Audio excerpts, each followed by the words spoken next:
নমস্কার, সবাই কেমন আছেন? আজ রান্না করব আমলকির আচার। আমলকির আচার করার জন্য যা যা লাগছে সেগুলো সবই নিয়ে নিয়েছি। এখানে আছে কাঁচা আমলকি, তেল আর 4 রকমের গোটা মশলা, নুন, হলুদ, 2 শুকনো লঙ্কা। আমলকির আচার করতে এগুলোই লাগে। গোটা মশলাগুলো একবার দেখে নিই কী কী নিয়েছি। এখানে নিয়েছি ধনে, জিরে, মেথি, মৌরি,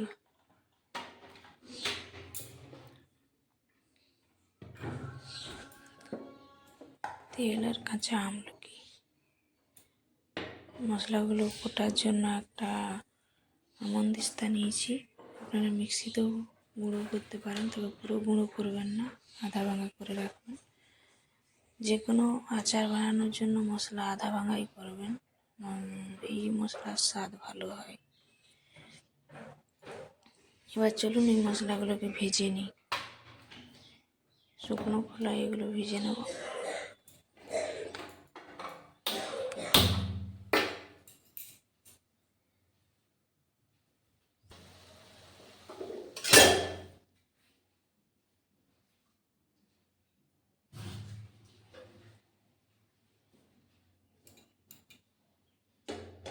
জলটা ঢেলে দিচ্ছি।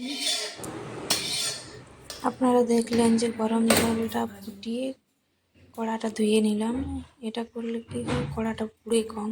আপনারা হয়তো ভাববেন এটা কী ছিল, তাই বলে দিলাম। এবার গোটা মশলাগুলো সব ভেজে নেব। এখানে হচ্ছে মেথি, এখানে আছে ধনে, জিরে, 2 চামচ ধনে, 2 চামচ মৌরি আর মেথি, 2 শুকনো লঙ্কা।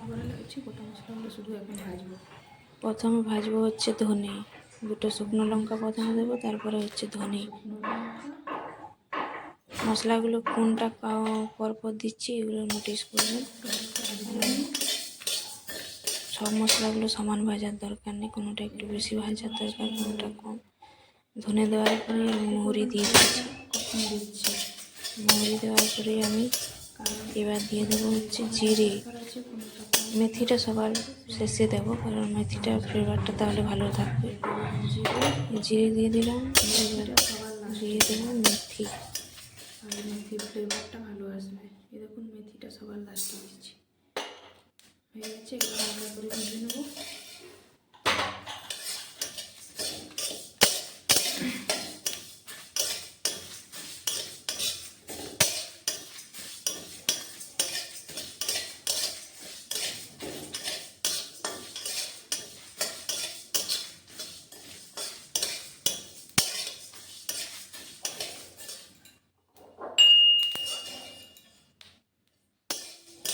ভাজা ভাজা হয়ে গেছে, আমি আমন্দিস্তাতে তুলে নেবো। আপনারা চাইলে মিক্সিতেও আধ ভাঙা করতে পারেন, পুরো গুঁড়া করবেন না, আধ ভাঙা করবেন। ভাজা হয়ে গেছে, সুন্দর একটা গন্ধ বেরিয়েছে। এবারে আমি আমন্দিস্তাতে এগুলো গুঁড়ো করে নেবো।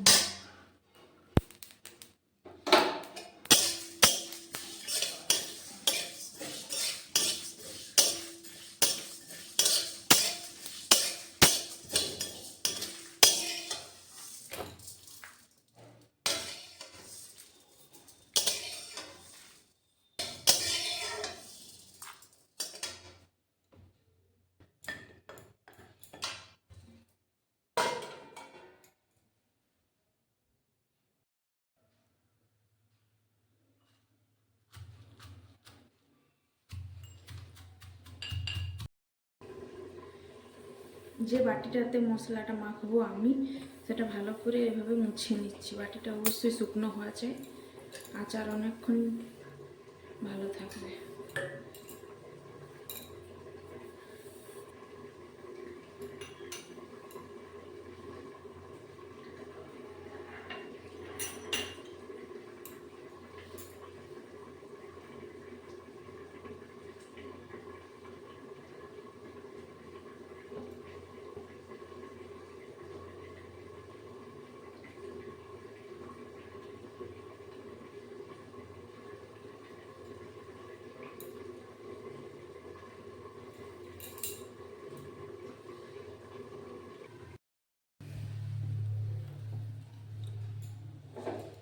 এই দেখুন আমলকিগুলো ভাপিয়ে তুলে নিয়েছি। এই দেখুন গাগুলো ফাটা ফাটা হয়েছে, তাহলে বুঝবেন যে এটা সেদ্ধ হয়ে গেছে। এই দেখুন ছেড়ে ছেড়ে যাচ্ছে, ভাপানো হয়ে গেছে।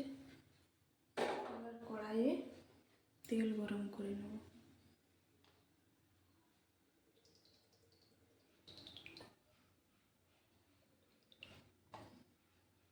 তেল দিয়ে দিয়েছি, এটা হালকা গরম হয়ে যাবে।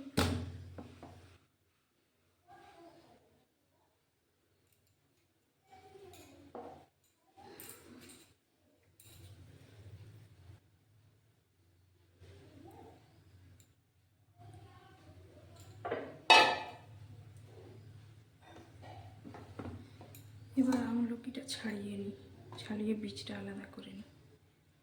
এই দেখুন খুলে যাচ্ছে।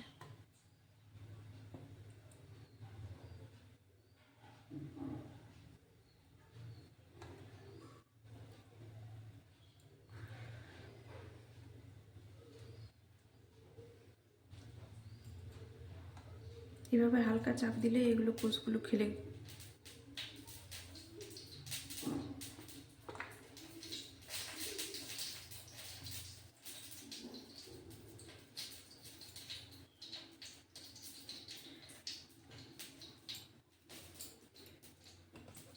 তেলটা হালকা গরম হয়ে গেছে। এবার বন্ধ করে দিচ্ছি।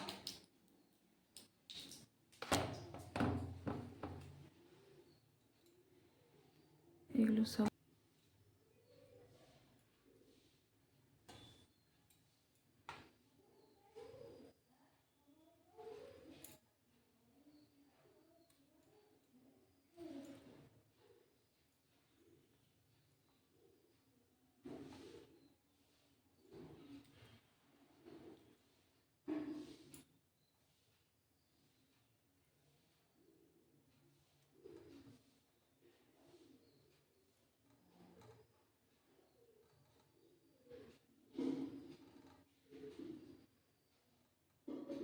ছোট ছোট করে নিচ্ছি।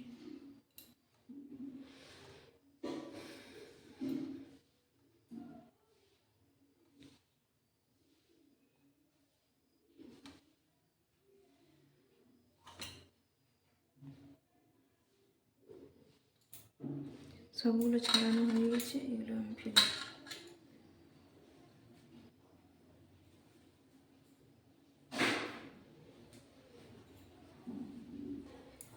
এটা এবার এই বাটিটাতে নিয়ে নেবো। সবগুলো মাখতে সুবিধা হবে।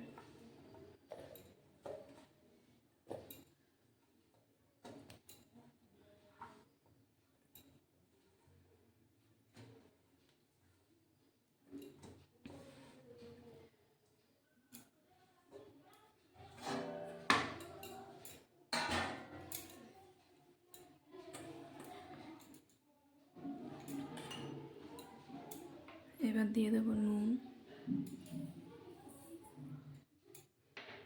এবার দিয়ে দেবো হলুদ,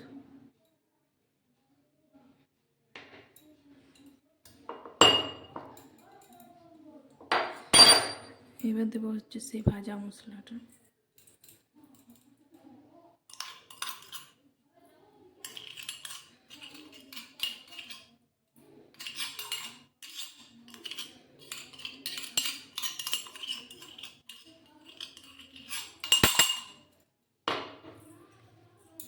এটা ভালো করে মেখে নিই।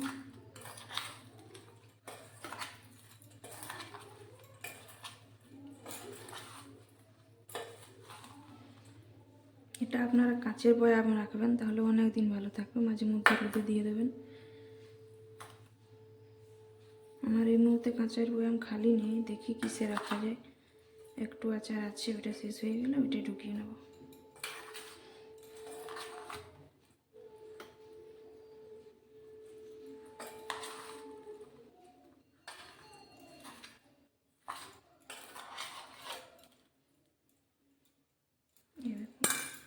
মেখে নিয়েছি।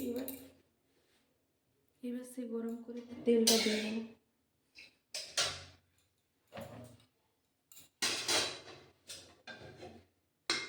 এবার সেই গরম করে রাখা তেলটা এটাতে ঢেলে দেবো।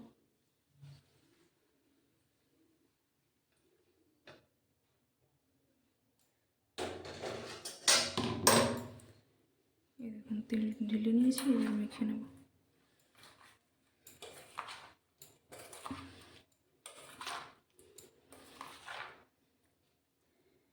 বন্ধুরা, আমার বানাতে বানাতে জিভে জল চলে আসছে। আপনাদের কার কার জিভে জল আসছে কমেন্ট করে জানাবেন। আমলকির একটা টক টক ফ্লেভার আর ভাজা মশলার একটা তেল পেয়ে যা গন্ধ বেরিয়েছে,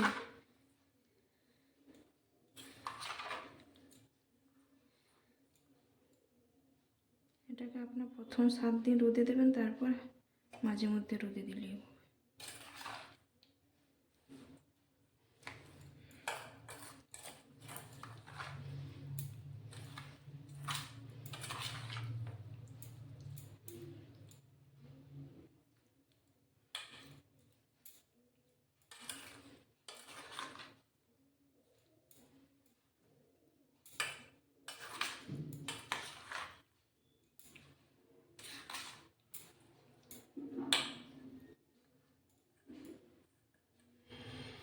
তাহলে রেডি আমার আমলকির আচার।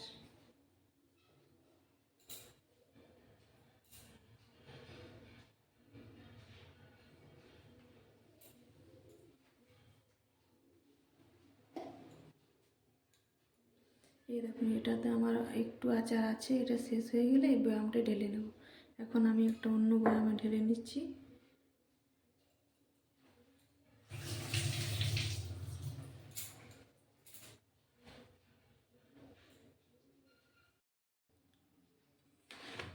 এই যে আচারের এই কালারটা দেখছেন, এটা 7 দিন রোদে দেওয়ার পরে এই কালারটা চলে আসবে। দেখুন এই কালারটা আর এই কালারটা একটু আলাদা লাগছে না? দেখুন 7 দিন এটা রোদে দেওয়ার পরে এই কালারটা চলে আসবে একদম। আপনারা সবাই ভালো থাকবেন, সুস্থ থাকবেন, আমার রান্না দেখবেন। আজকের মতো আসি, অন্যদিন অন্য একটা